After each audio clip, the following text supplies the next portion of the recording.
Boston. Yeah.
Okay, yeah, I was actually here. I'll look. I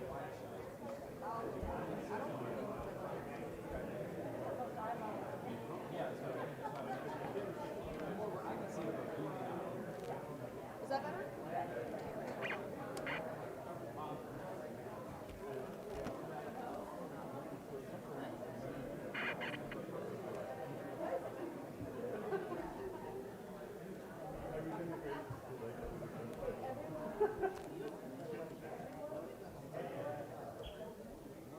You're my favorite.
been around 2 years still at White House.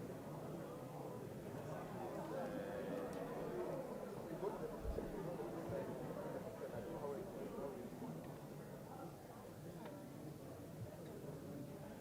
Yeah. I'm here today and ready tomorrow. Tomorrow is better than possible. I don't know how my program is.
distinguished guests, the President of the United States and the President of the Republic of Kenya.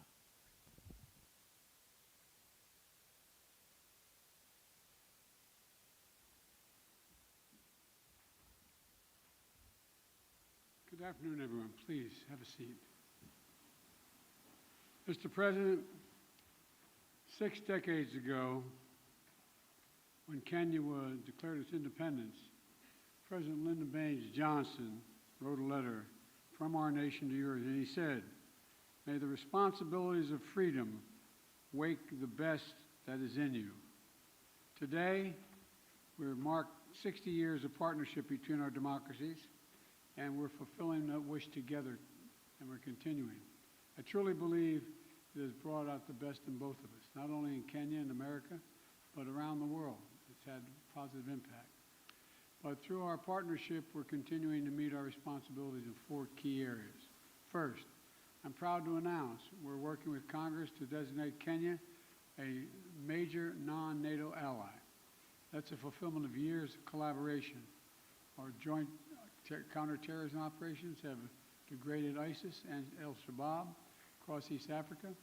Our mutual support for Ukraine and has rallied the world to stand behind the UN Charter.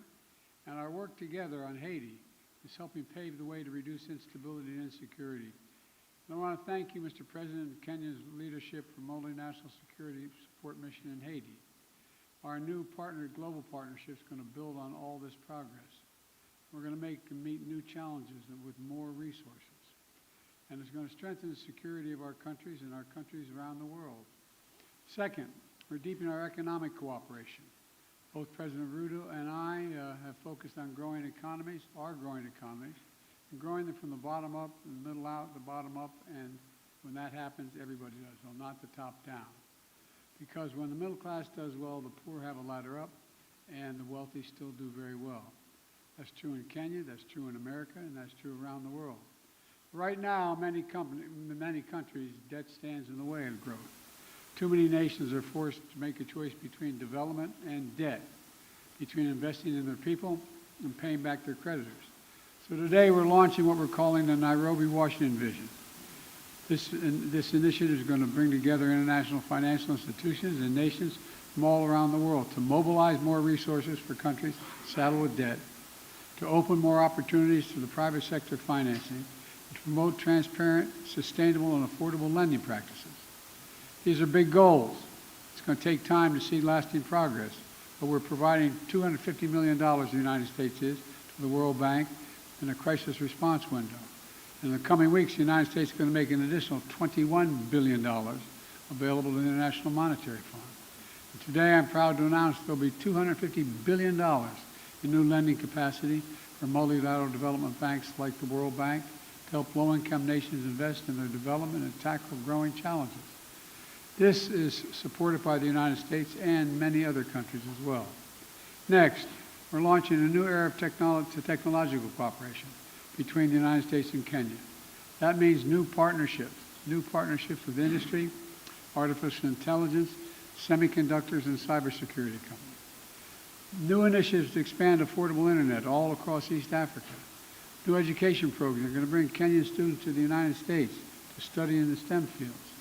And I'm proud to announce that I'm working with Congress to make Kenya the first country in Africa to receive funding through the CHIPS and Science Act, which has served us well. This funding will link their supply chains to the United States and to our partners, and spur innovation that extends from Silicon Valley in California to Silicon Savannah in Kenya, which, by the way, is already a $1 billion tech hub. Already a $1 billion tech hub. Finally, we're ensuring democracy delivers for our people. That includes Kenya's diaspora community here in the United States. 2 years ago, our nation's first black vice president, President Kamala Harris, launched the nation's first Presidential Advisory Council on African Diaspora Engagement. Today, we're building on her work to strengthen long-standing bonds between our people. I also want to thank you, Mr. President, for taking action to implement the long-awaited Public Benefits Organization Act, which provides historic protections for civil society and NGOs all across Kenya. Like you, I believe the future is going to be won by countries that unleash the full potential of their population, including civil society, women, and young people. I look forward to working together to implement this act and jump-starting anti-corruption reforms to promote democratic values that bind our nations together. Now, let me close with this. Taken together, these are responsibilities Kenya and America must meet in the years ahead. To meet them together as partners for security, for prosperity, for innovation, and most importantly, for democracy. But I know these responsibilities will wake the best in us. And I know will not only bring our nations together, but I want to thank you for, again, Mr. President, for being here and knowing we have even bigger dreams for the cooperation in our country. The floor is yours, sir. Thank you, Mr. President, and I want to, in a very, very sincere way, thank you, Mr. President, for inviting me to make this state visit to the United States on behalf of the people and government of Kenya. I also take this opportunity to express my deep gratitude for the warm welcome we have received on our arrival and the excellent hospitality of the American people. My visit provides us, Mr. President, with the opportunity to celebrate 60 years of bilateral relations rooted on shared values of freedom, democracy, rule of law, equality, and inclusivity. My visit takes place at a time when democracy is perceived to be retreating worldwide. The accelerating drift towards regimes indifferent to democratic values is a deep concern to us, and I believe it is time the U.S., working with Kenya, deploys its capabilities and rally like-minded democratic countries to set up the course for democracy. During our discussions, we agreed on the significant opportunity for the U.S. to radically recalibrate its strategy and strengthen its support for Africa, as discussed at the U.S.-Africa Leadership Summit, by enhancing its investment in the institutions of African integration and increasing support for peace and security. As we take this historic step of elevating our partnership to be more effective in addressing global challenges, it is important for us to appreciate that many countries in Africa, including Kenya, are struggling with an overwhelming convergence of multiple shocks, including extreme climate events, debt distress, and the disruptive upheavals in Europe and the Middle East, whose cumulative impact is to divert national resources from investment in people and economic growth into managing climate-induced crises and servicing sovereign debt. For this reason, I have underscored the imperative for our partnership to facilitate recovery from these multiple crises, and particularly for the United States of America to take a leading role in a comprehensive debt resolution framework by doubling contribution to the concessionary financing window of the World Bank, and also to work with the IMF on rechanneling SDRs to institutions like the Africa Development Bank to further leverage on private sector funding to support countries. Unless this is done, and done immediately, the values of freedom, democracy, and the rule of law are in great jeopardy. On regional peace and security in the Horn of Africa and the Great Lakes region, I express optimism that Kenya and the US will innovatively design appropriate defense and security frameworks to help Kenya as the anchor state and the region in general to deal with the peace and security challenges that are undermining human well-being, slowing down development, and also having a negative impact on democracy. We affirmed our mutual commitment to the stabilization of Haiti through the multinational security support mission. The Kenya-UN Climate and Clean Energy Industrial Partnership we have just committed to is an encouraging milestone on our collective journey and builds on the paradigm shift we have inaugurated at the Africa Climate Summit in Nairobi last year. Accordingly, Africa's resource potential is a huge opportunity to deploy US technology and investment to catalyze unprecedented growth through green industrialization. We've also agreed to hasten the renewal of the Africa Growth and Opportunities Act to sustain the rising momentum of our investments and exports in the manufacturing space.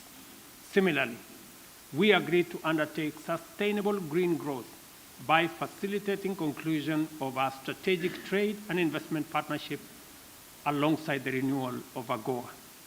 During our discussions, I witnessed firsthand President Biden's and the US government's determination to make our partnership work and resolve to spread and deepen the roots of freedom, democracy, security, and prosperity throughout the world. As my visit comes to a close, I am confident that our engagements have laid a solid foundation for us to continue the good work we have begun with stronger faith and greater hope for success, because in Joe Biden, Kenya and Africa have a strong and committed friend. I thank you. Thank you, Mr. President. You do have a friend, and you know, the African continent have 1 billion people not too soon. The idea we're going to ignore it makes no sense at all. First question, Michael Wilner, McClatchy. Thank you, Mr. President. Two questions, if I may, on... No, one. I'm going to do my level best on Haiti and on Israel. Your administration went on a worldwide search for security forces, Beninese forces, Bangladeshi, Canadian, Chilean, any but American forces to stand up this multinational security support mission for Haiti before Kenya stood up to lead. Can you explain why it is that you believe, on the one hand, that this mission is so critical, and on the other, why it is that you have categorically ruled out contributing U.S. forces to this effort? Is it your goal to beat back Haiti's gangs or to contain them? And on Israel, does the United States... One question. I'll answer your question. Okay, yeah. The question with regard to Haiti is, we concluded that for the United States to deploy forces in the hemisphere just raises all kinds of questions that can be easily misrepresented about what we're trying to do and be able to be used by those who disagree with us and against the interest of Haiti and the United States. So we set out to find a partner or partners who would lead that effort that we would participate in, not with American forces, but with supplies and making sure they had what they needed. And so, you know, I'm very grateful for President Ruto's leadership here, multinational effort, but Kenya's willingness to really lead this matters. You're not the only country, but you're leading this effort. And there's going to be U.S. forces, none on the ground, but we're going to supply logistics, intelligence, and equipment. Matter of fact, some equipment has already arrived. And Kenya is stepping up with police, and other countries plan to do as well. The United States is going to support the collective effort here. And of course, Kenya won't be going it alone. We're working with Congress to provide $300 million to MSS mission and an additional $60 million for equipment assistance. And we've received and are continuing to bring major contributions from other partners in as well. President Ruto and I agree that Haitian people deserve better. They deserve peace and security, and I thank him for taking on this responsibility, but we have his back and we're there all the way. I do have a question for you, President Ruto, but before I do, I do very briefly have a question on whether the United States has any evidence at all that would substantiate the ICC prosecutors' specific allegations against Israeli leaders that they are using starvation as a tactic of war in Gaza, or exculpatory evidence for that matter, and if you would commit to releasing that information before any potential issuance of ICC arrest warrants. And President Ruto, the mission that Kenya is about to lead in Haiti is obviously a support mission that is well known. But the fact is that Haiti's national police have been internationally funded and trained for some time, and nevertheless have obviously failed to beat back these gangs. Will Kenyan forces in partnership with the MSS be out front in the fight against these gangs, or will they be a static force behind the HNP? And are you concerned about casualties among the Kenyan forces? Thank you very much. Kenya believes that the responsibility of peace and security anywhere in the world, including in Haiti, is the collective responsibility of all nations and all peoples who believe in freedom, self-determination, democracy, and justice. And it is the reason why Kenya took up this responsibility, because we have been participating in peacemaking, and we have been participating in peacekeeping over the last 40 years in 47 countries, including very difficult neighborhoods like what we're going to face in Haiti. We are going to take up that responsibility alongside the Haiti police, and we have clear modus operandi, how we are going to relate with the situation on the ground that has been agreed under the United Nations framework. So we are looking forward to this deployment because we believe that the women and children in Haiti deserve peace like all other women and children and people around the world. Look, we made my position known on ICC. You guys never keep the deal, but that's okay. We've made our position clear on the ICC. We don't recognize the jurisdiction of ICC the way it's being exercised, and it's that simple. We don't think there's an equivalence between what Israel did and what Hamas did. Okay, next. Do I ask the next question as well? Let me ask Ayub Abdikadir from Kenya for the next question. Is Ayub? Oh, yeah, Ayub. Thank you, Mr. President. Thank you. One question, and this is on Haiti. President Biden, Kenya is rather doing the heavy lifting in a turbulent region, Somalia, South Sudan, the Democratic Republic of the Congo. Washington, as you have mentioned, has committed millions of dollars for the cause in Haiti.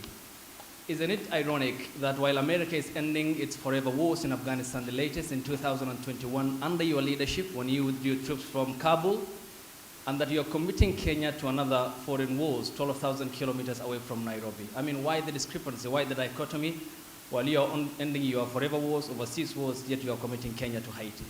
Can you explain that? Very easily.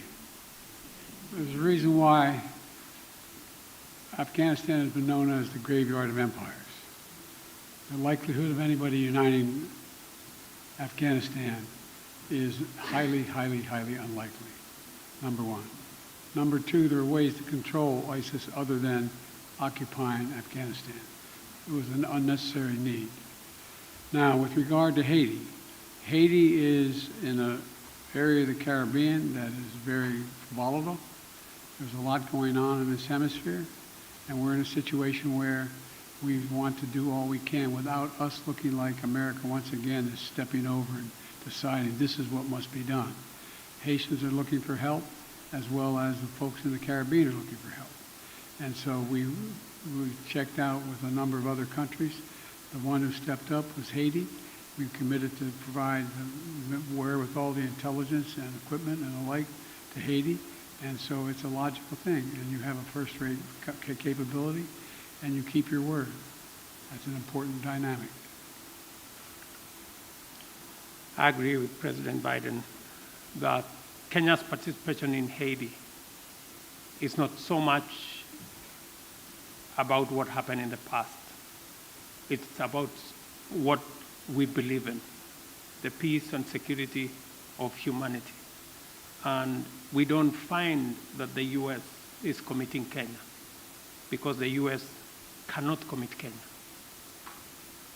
I am the president of Kenya. It's me to make that decision. And it's the people of Kenya to commit their own troops using their own structures. We've gone through the processes in Kenya. Parliament has approved. We have a clear mandate. We have a clear framework.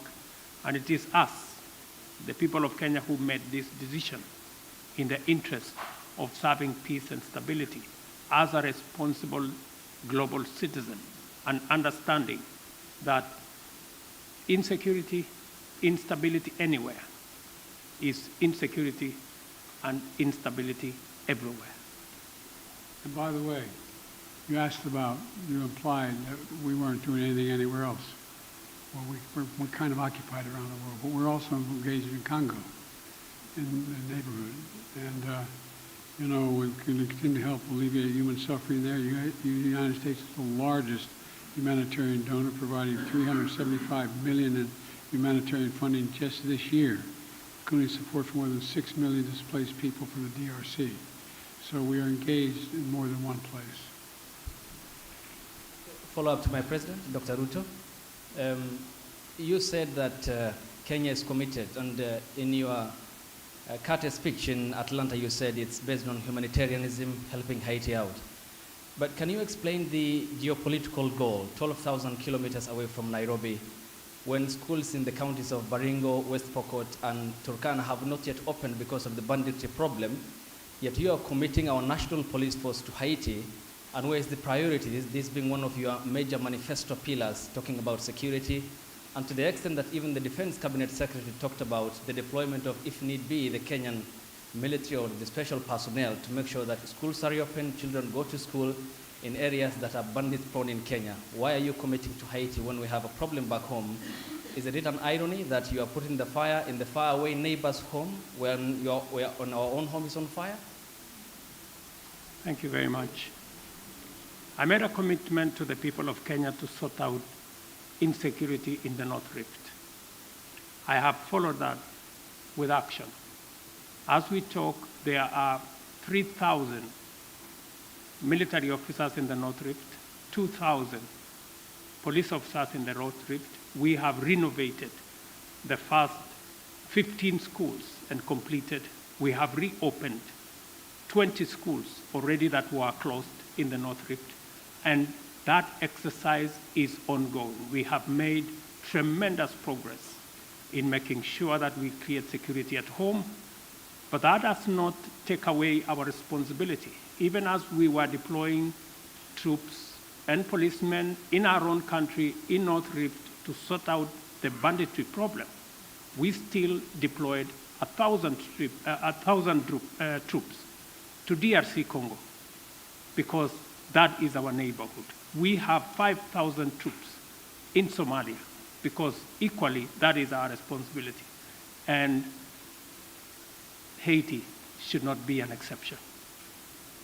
That's why deploying 1,000 security men to Haiti speaks to the same belief and commitment to peace and security. Next question from April Ryan.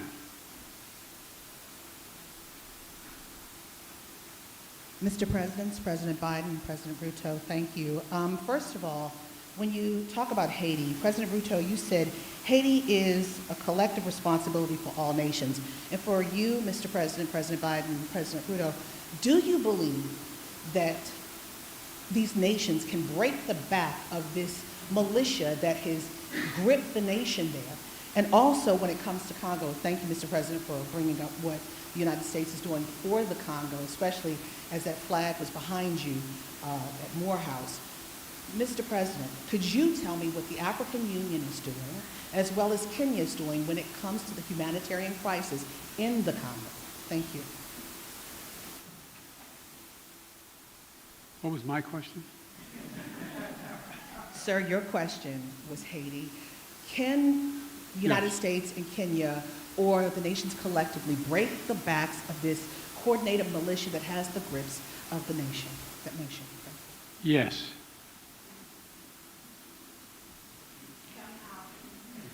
The very way we're doing it we're not talking about a 1,000-person army that's made up of trained persons. This is a crisis. It's able to be dealt with. And we think we can deal with this way with a multinational approach, with Haiti leading the way, and us providing the intelligence as well as equipment. Gangs and criminals do not have nationalities. They have no religion. They have no language. Their language is one. To deal with them firmly, decisively, within the parameters of the law. And that's why we're building a coalition of nations beyond Kenya and the US, many who are making contribution towards the MSS force in Haiti to secure that country and to break the back of the gangs and the criminals that have visited untold suffering in that country. On DRC, the AU, the East African Community, and Kenya are seized with that matter. I've just told you that Kenya had 1,000 troops in Haiti. We now have another 800, not in Haiti, but in DRC. We now have another 800 troops from SADC. We are going to be having a meeting of the East African Community. I did send my my foreign minister to Kinshasa. They had a conversation. And shortly, we will be looking at how to begin the dialogue process under the Nairobi process, because we believe there is no military solution to what is going on in DRC, but instead, dialogue should be able to give us the necessary momentum and outcomes that would settle the matters in Eastern DRC. So both the AU, the East African Community, and Kenya as a country are seized of that matter. We know that the humanitarian crisis in Eastern DRC has displaced close to 7 million people. And I want to thank the United States of America for stepping in with humanitarian support for that region, because it is a collaboration of different countries in different ways to deal with that situation. The rest of us are committing troops. We are committing deploying our infrastructure to facilitate the resolution of the matters in DRC. Is it? Let me ask Nancy Agutu from Kenya. She's here. Okay, Nancy. Mr. President, Africa is asking America to lead the way and double its contribution to the World Bank's international development assistance to help developing countries access more financing, to alleviate debt distress, and to tackle climate change. What is your commitment on this? Thank you. I'm sorry, I didn't catch all your question. Sorry, I'm saying Africa is asking America to lead the way and double its contribution to the World Bank's international development assistance to help developing countries Yes. to access financing to alleviate debt distress and to tackle climate change. What is your commitment on this? We made a major commitment to this. Number one, as I said, the United States has long championed international financial institutions that provide low-cost concessional resources to the poorest developing countries, including from the IMF. To that end, my administration helped design and establish the IMF's new initiative that provides low-cost funding for countries that are taking steps to enhance their resilience. Important partners in Africa have the capital they ensure they have the capital they need to invest in their futures. We heard them and we stand with them. Now, that's why we've worked with Congress to enable the United States to make available in the coming weeks up to $21 billion in new lending resources to the IMF trust fund that provides concessional lending to the poorest countries. It's a little like, having to go when you're in debt, having to go and find someone to help you out. That's what this is about. we believe supporting friends and this partnership is happy, we're happy to do our part. And look, we've also doubled our commitment to the IDA, and I'm proud the United States is the biggest donor to the IDA in this cycle, and proud to be working alongside with Kenya to support robust financing and policy packages that are going to help the most vulnerable countries address their investment needs. There's debt and there's growth, and you got to deal with the debt before you deal with the growth. And so we're trying to use international lending organizations to be able to provide that capability so people can grow. That's what it's about. Whoa!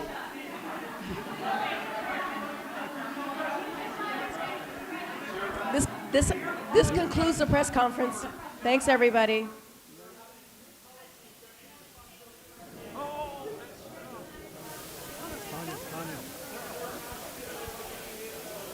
Thanks, you, everybody. This concludes the press conference.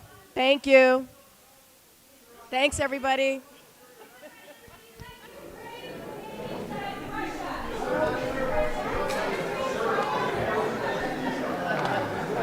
Distinguished guests, please remain in your seats until the